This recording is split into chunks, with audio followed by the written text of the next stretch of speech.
Hello and welcome to Daily Breakthroughs with Sunil, where every day is extraordinary. Today, we're going to talk about how to handle confrontation. How to handle confrontation effectively is the question.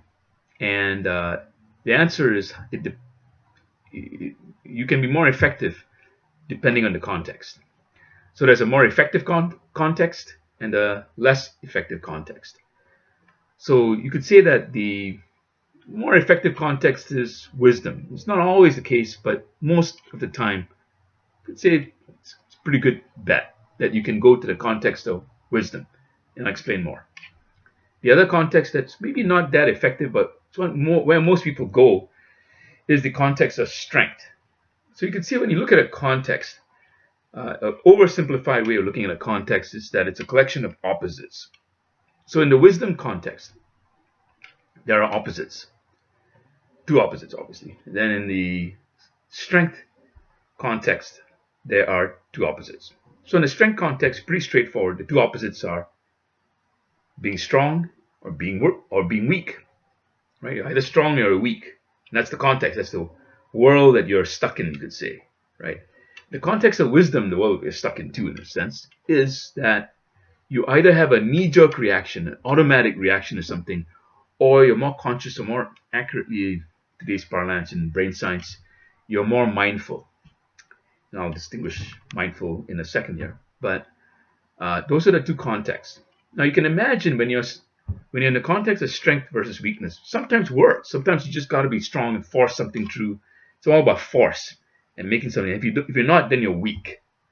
Now, what's the cost and payoff of that world? Well, sometimes it's the right thing to do because there's no option. You're faced with a bully who gives you no option, but you got to use force against him or her.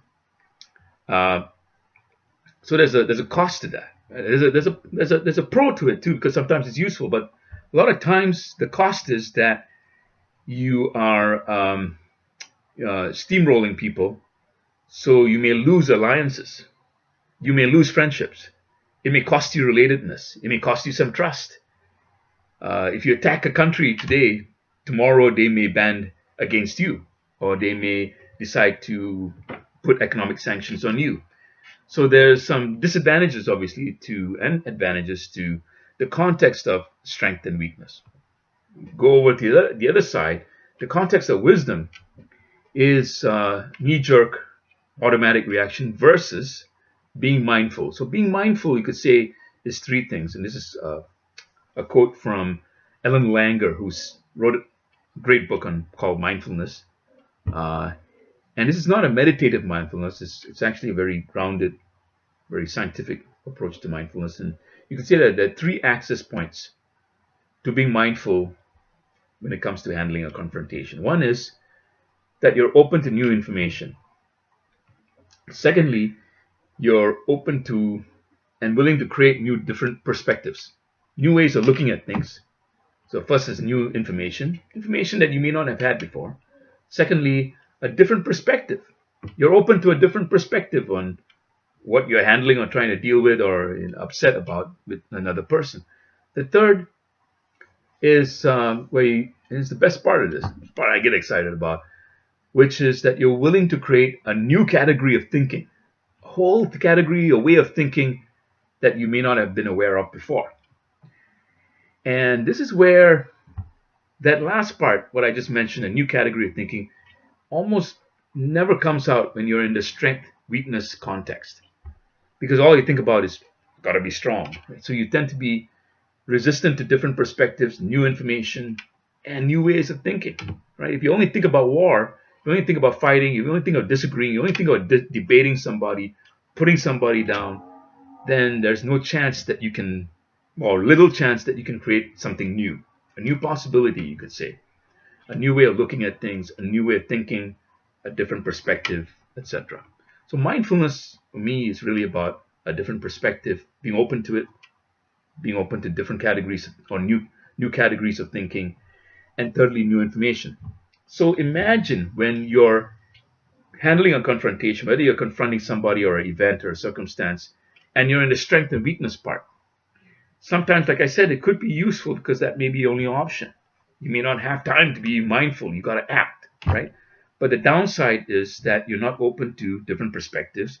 You're not open to new information, and you're not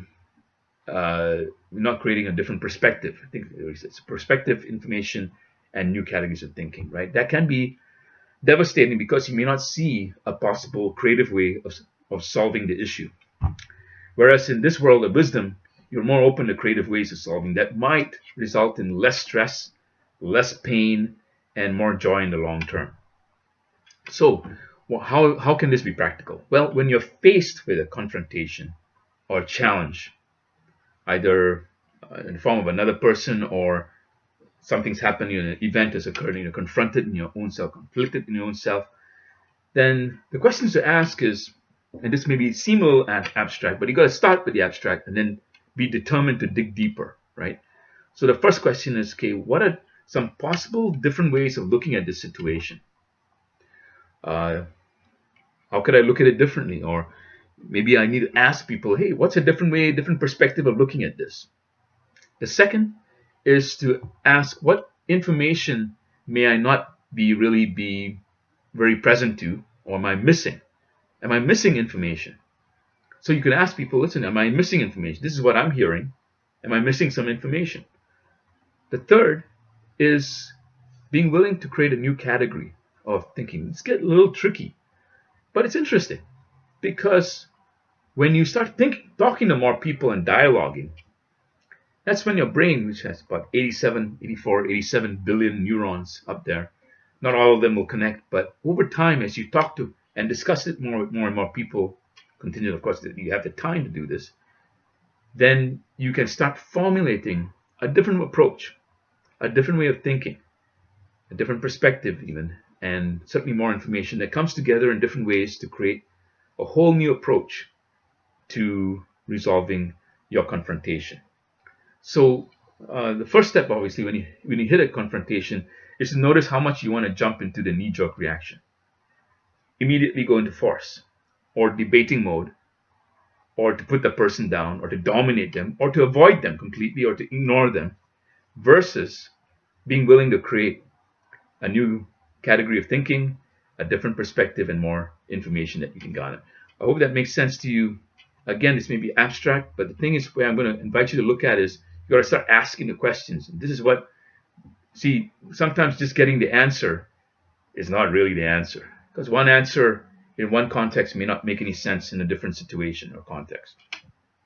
You got to learn to think at a higher level, at a more abstract level, and then experience practicing these distinctions and these questions as you approach different problems. If you're approaching a problem right now, I invite you to ask those questions, write stuff down, engage with other people, ask these questions, and be willing to be surprised.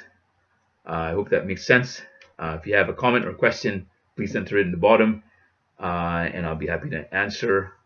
Make sure you like our page on Facebook, and we'll see you very soon. Take care.